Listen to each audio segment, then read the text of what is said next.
और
क्रोथा कांड का मेन उद्देश्य था कि रामपाल को मार दें, लेकिन परमात्मा की दया हुई।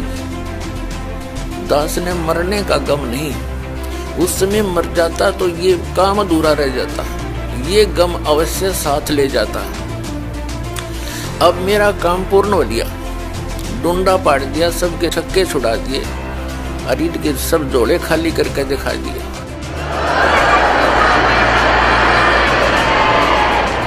और अभी इनको ऑनलाइन रखूंगा जब तक ये स्वयं नहीं कह देंगे अपने मुंह से कि सचमुच हमारा ज्ञान शास्त्र विरुद्ध है, तो व्यर्थ है, उनके लिए भी हानिकारक है। अनुयायियों जो भगवान के बच्चों को गुमराह किए बैठे हैं, उनका जीवन नाश कर लिया। मेरा उद्देश्य क्या है? आपका बुरा करना नहीं है, केवल भला करना उद्देश्य है। और उसके लिए जेल के से जान जाओ, युद्ध तो करके छोड़ दूंगा, दाता का आदेश है, फाइनल फैसला कर रखा था उसने। हमारा एक बार ज्ञान निखार हो जा, फिर चाहे फांसी दे दियो मेरा, एक बार परमात्मा का ज्ञान उसके बच्चों तक पहुंच जा। ये ना समझे मान बढ़ाई ना बढ़ाओ, अपना जीवन कल्याण कराना चाहिए, इन अज्ञानियों की बातों में नहीं आना चाहिए। और इनसे भी दास प्रार्थना करता है, हमें कोई द्वेष नहीं, इन हमारे साथ जो करा सो करा, हम तो बालक जान का माफ करनी है, क्योंकि हमारे भगवान के साथ वो जुल्म किए थे, उनको अगर आज देख लें हमारे साथ तो कुछ भी ना हुआ दास के साथ।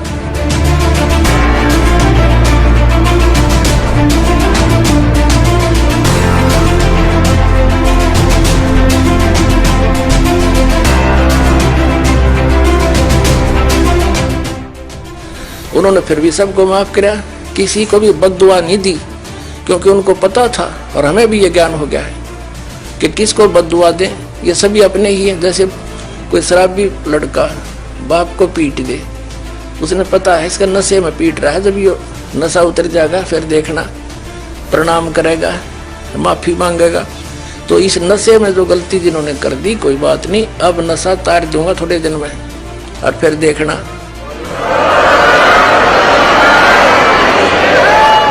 अब ये थोड़े से दिन में ये ट्या ट्या करने वाले हैं ना विरोधी, सिर पटक कर बैठ जाएंगे, जनता इन्हें बोलने नहीं देगा। बच्चा बच्चा भी बस चुप हो जाओ, तेरे दिन सुन ली तुम्हारी ये बकवाद। मेरे सामने प्रमाण दिखा रहा है, दास ने गला पड़ा लिया और जेल तक जा लिया इस सच्चाई को ऊपर लाने के लिए, और ये फिर भी बकवाद कर रहे हैं। इस दास ने तो न्यौछावर कर रखा है जीवन परमात्मा के लिए। परमात्मा के बच्चों तक इस तत्व ज्ञान को पहुंचा कर छोड़ दूंगा, चाहे कुछ भी बीतो मेरे साथ।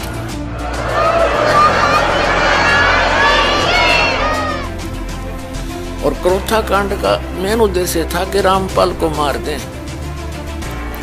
लेकिन परमात्मा की दया हुई। दास ने मरने का गम नहीं, उस समय मर जाता तो ये काम अधूरा रह जाता, ये गम अवश्य साथ ले जाता। अब मेरा काम पूर्ण हो गया, डूंडा पाड़ दिया, सबके छक्के छुड़ा दिए, अरीड के सब जोड़े खाली करके दिखा दिए।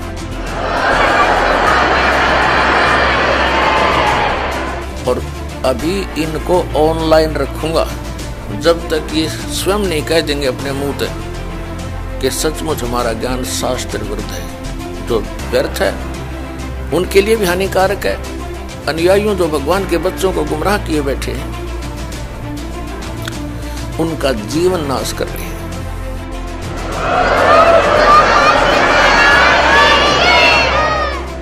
क्रोथा कांड इस दयानंद की जयंती थी। वह दयानंद का ज्ञान दास ने दिखा दिया, और जो दयानंद के सत्यार्थ प्रकाश और वेदों को बेचकर रोजी रोटी चला रहे थे आचार्य, उनको ये समस्या पैदा होगी कि ये थी अन्य आर्य समाजियों को, तुम्हारे अनुयायियों को पता लग गया, तुमने धिक्कारेंगे कि हमने जो अड़ंगा बेचा करते, तुम ऐसा मिसगाइड कर दिया। तो उसको छुपाने के लिए क्रोथा आश्रम पर आक्रमण करवाया महर्षि दयानंद के चेलों ने। इनके द्वारा भ्रमित मुख्यमंत्री हरियाणा श्री भूपेंद्र सिंह हुड्डा ने इनको सहयोग दिया पूर्ण रूप से कि मार दो रामपाल को, खत्म कर दो आश्रम को। और 12 जुलाई सन 2006 को क्रोथा आश्रम पर आक्रमण किया गया है। 3 दिन तक चारों तरफ से घेरे रखा, आश्रम में कोई ना आने दिया, ना आश्रम से कोई बाहर जाने दिया।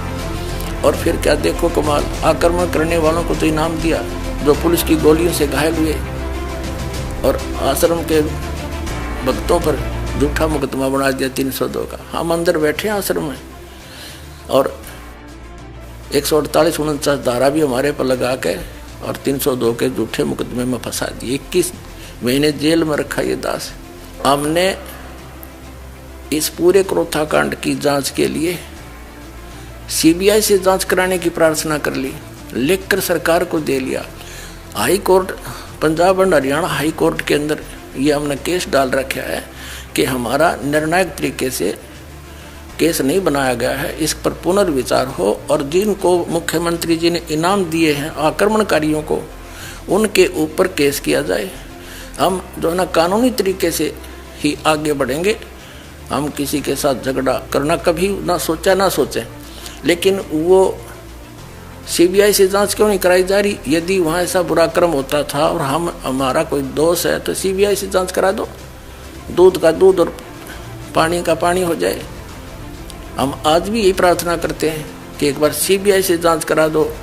ये मुख्यमंत्री तक अंदर होंगे उस दिन, जिस दिन सीबीआई से जांच हो जाएगी।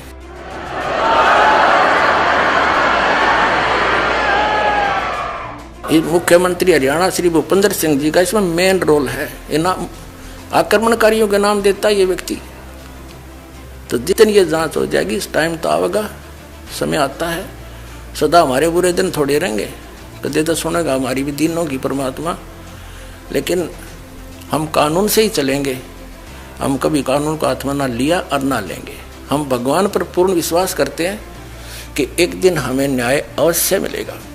लेकिन हमारा उद्देश्य ये है कि हम उनका बुरा नहीं चाहते, लेकिन जिन्होंने अपराध किया उनको सजा अवश्य मिले, ये विधान है। कानून है तो उसका कानून से ही हम लड़ाई करेंगे, वैसे नहीं। गदर मचा रखे नकली संतों, आचार्यों, शंकराचार्यों ने, दुनिया डबो दी। इतने अनमोल जीवन को नाश करें, इनको पता नहीं कि इतना कीमती जीवन है इनका। और इस सत साधना से इनको यहाँ भी सुख है, और वहाँ जाएंगे जहाँ सदा सुखी। जा जाने के बाद फिर साधक कभी लौट कर नहीं आता। और ये महर्षि दयानंद भांग पिया करता, तमाकू सूंघा करता, तमाकू खाया करता, हुक्का पिया करता, चाय पिया करता। आज से 150 वर्ष पहले पद प्राप्त हैं, जो प्रवक्ता हैं, आचार्य हैं, वो अब भी इस सत्य को आंखों देखकर भी ना स्वीकार करना चाहते हैं और न ही समाज को करने देना चाहते हैं, जिसके परिणाम स्वरूप इन्होंने क्रोथा कांड करवाया। ऐसा जालिम कर्म ज्ञान का उत्तर ज्ञान से देना चाहिए, लठों से नहीं। वो तो दुष्ट लोग होते हैं जो हिंसा करते हैं। सतलोक आश्रम क्रोथा को चारों तरफ से गिरवा दिया इन अपने अनुयायियों से झूठ बोल कर, सच्चाई से परिचित ना करवा के। और 3 दिन तक वहां सत्संग के लिए उपस्थित भक्तों को वो परेशानी दी, उसको याद करके कलेजा मुंह को आता है। यहाँ आश्रम के अंदर नवजात शिशु, रोगी व्यक्ति, बूढ़े बुजुर्ग आते हैं। पूर्णिमा का अवसर था, सत्संग सुनने के लिए भक्तजन आ रहे थे। कुछ आ चुके थे क्योंकि 9, 10, 11 का सत्संग था जुलाई 2006 में। तो उन दुष्ट लोगों ने आने वाले भक्तों को पीटा, बहन बेटियों के साथ बदतमीजियां की और पुलिस वहां साथ खड़ी थी। क्योंकि हरियाणा का जो मुख्यमंत्री है श्री भूपेंद्र सिंह, ये भी आर्य समाजी है। इन सब को इन्होंने भ्रमित किया, आचार्यों ने, जनता को भी मुख्यमंत्री को भी, कि आश्रम के अंदर बहुत बुरा कर्म होता है। सच्चाई नहीं बताई कि दयानंद के अज्ञान की खाल तार दी, उनको भ्रमित किया। और जिस कारण से पुलिस के समक्ष मुख्यमंत्री की सलाह से 3 दिन तक वो परेशानी पैदा की, हाहाकार आश्रम में मची रही। रोगियों को दवाई नहीं, बच्चों को दूध नहीं, क्योंकि बाहर से कोई भी सामग्री अंदर नहीं आने दी। और 3 दिन भूखे प्यासे भय के वातावरण में जीवन व्यतीत किया। और 12 जुलाई 2006 को, सन 2006 को आक्रमण करवा दिया, चारों तरफ से घेर लिया आश्रम को। आश्रम में उपस्थित भक्तों ने उन बूढ़े बुजुर्ग, रोगी और नवजात शिशुओं की और लेडीज की, बहनों की रक्षा के लिए हवाई फायर किए। और तीसरे दिन हमारे ऊपर एक झूठा